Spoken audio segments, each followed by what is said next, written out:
Praise the Lord and जय मसीह की दोस्तों आज की इस आध्यात्मिक यात्रा के एक और नए एपिसोड में आप सबका एक बार फिर से स्वागत है। दोस्तों आज हम विशेष बात करेंगे क्षमा के विषय में। दोस्तों जब हम इस दुनिया को देखते हैं, इस दुनिया में बहुत सारे लोग क्षमाहीनता से ग्रसित हैं। ना तो वो एक दूसरे को क्षमा कर पाते हैं और ना क्षमा को प्राप्त कर पाते हैं। दोस्तों परमेश्वर का वचन कहता है, अगर तुम दूसरों के अपराध क्षमा करोगे तो वह तुम्हारे अपराध भी क्षमा करेगा। दोस्तों जब यीशु मसीह अपने शिष्यों को प्रार्थना करना सिखाते हैं और उस प्रार्थना करना सिखाने के बाद यीशु ने उन्हें महत्वपूर्ण अनुभव दिया कि वे इस पाप में दुनिया में कैसे एक साथ मिलकर चल सकते हैं। उसने दिखाया कि स्वर्गीय पिता उनके आपसी संबंधों को कैसे देखता है और उन्हें अपने अनुग्रह के प्रकाश में चलने का मार्ग दिखाया।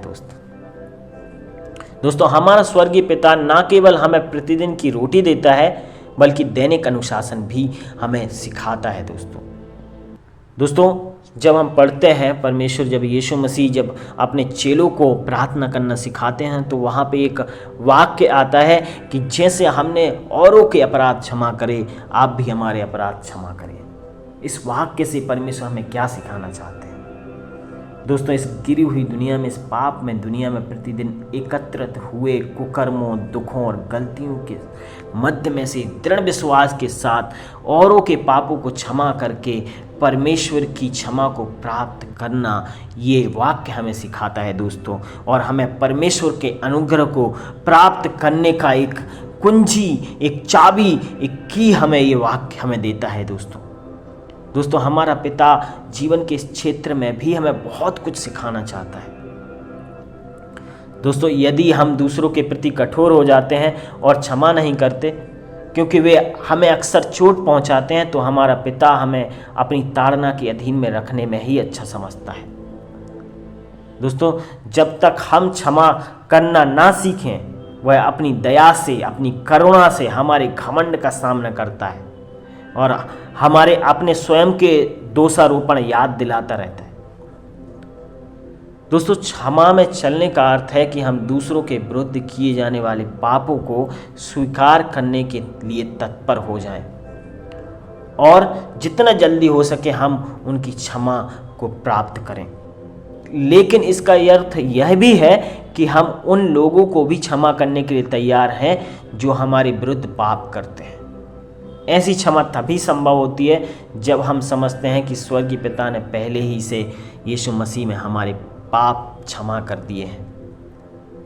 दोस्तों हमें दूसरों के द्वारा पहुंचाया गया अपमान और चोटें उसकी तुलना में छोटी सी हैं, जो हमारे मसीह के विरुद्ध किए गए पापों के परिणाम से कष्ट जो मसीह ने हमारे बदले उठाया उस क्रूस पर, उस कलवरी के क्रूस पर, जो उसने हमारे पापों का परिणाम उसने अपने ऊपर लिया। दोस्तों क्षमा की जीवन शैली जीने के लिए हम छोटी छोटी गलतियों पर ध्यान ना देकर ऐसे संबंध बनाकर रख सकते हैं जिससे गंभीर पारस्परिक पापों का विरोध बनाए रख सकते हैं। दोस्तों हम उन पापों को अवॉइड कर सकते हैं। दोस्तों क्षमा न करने की प्रवृत्ति एक पाप को जन्म देती है दोस्तों, और यह हमें परमेश्वर से दूर और बहुत दूर ले जा सकती है। और परमेश्वर की आशीषों को जो उसने हमारे जीवन के लिए रखी हैं उनको हम पाने में देरी कर सकते हैं। हम अपनी ही आशीषों को लेने में रुकावट बन सकते हैं। दोस्तों क्षमा ना कर पाने और क्षमा ना मांगने की ये प्रवृत्ति जिस इंसान में पाई जाती है उसमें परमेश्वर का अनुग्रह पाना बहुत मुश्किल हो जाता है। वो जीवन आत्मिक रीति से बढ़ पाना बहुत मुश्किल हो जाता है। वो संसार में जीता तो है लेकिन वो परमेश्वर के अनुग्रह के बिना इस संसार को ढो रहा होता है।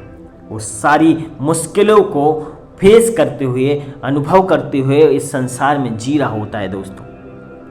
दोस्तों ऐसी जीवन शैली हमें अन्याय से भरी दुनिया को, जैसे हमारा स्वर्गीय पिता इसे देखता है, वैसे ही हमें भी देखने में मदद कर सकती है। दोस्तों हमें परमेश्वर से क्षमा मांगने से पहले हमें औरों को क्षमा करना बहुत ही जरूरी है।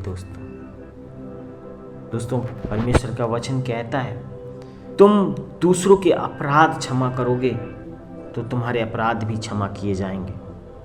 दोस्तों, हमें इस दुनिया में उद्धारकर्ता की बड़ी ज़रूरत है।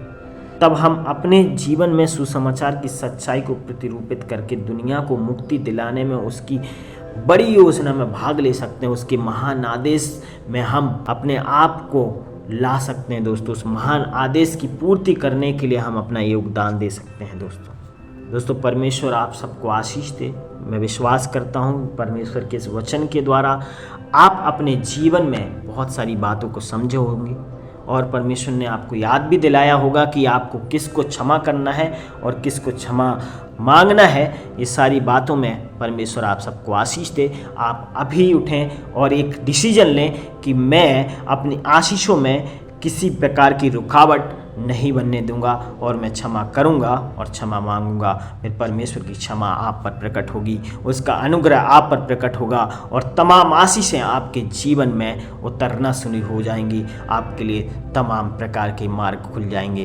प्रभु आप सबको आशीष दे। आइए हम प्रार्थना करें। सर्वशक्तिमान परमेश्वर, मैं आपका धन्यवाद देता हूँ आपके प्रेम, आपकी दया के लिए पिता। आप आज के वचन के लिए धन्यवाद देता हूँ। जिस तरह आपका वचन कहता है, जिस तरह हमने औरों के अपराध क्षमा किए, आप भी हमारे अपराध क्षमा करें। खुदाबंद परमेश्वर, मैं प्रार्थना करता हूं पिता परमेश्वर, प्रभु हम जितने भी पिता परमेश्वर, हम जितने के विरुद्ध भी हमने पाप किए हैं खुदाबंद, हम क्षमा मांगते। खुदाबंद हम आज ही खुदाबंद परमेश्वर से क्षमा मांगेंगे और खुदाबंद परमेश्वर उन लोगों को भी हम प्रभु क्षमा करेंगे जिन्होंने हमारे विरुद्ध पाप किए हैं, अपराध किए हैं। खुदा धन्यवाद देते हैं खुदाबंद आज के इस वचन के लिए। प्रभु अपनी सारी आशीषों को पिता परमेश्वर हम पर उंडेलिए। धन्यवाद के साथ प्रार्थना मांगते हैं पिता, सुन के दया से कबूल करें प्रभु यीशु के नाम से। आमीन आमीन।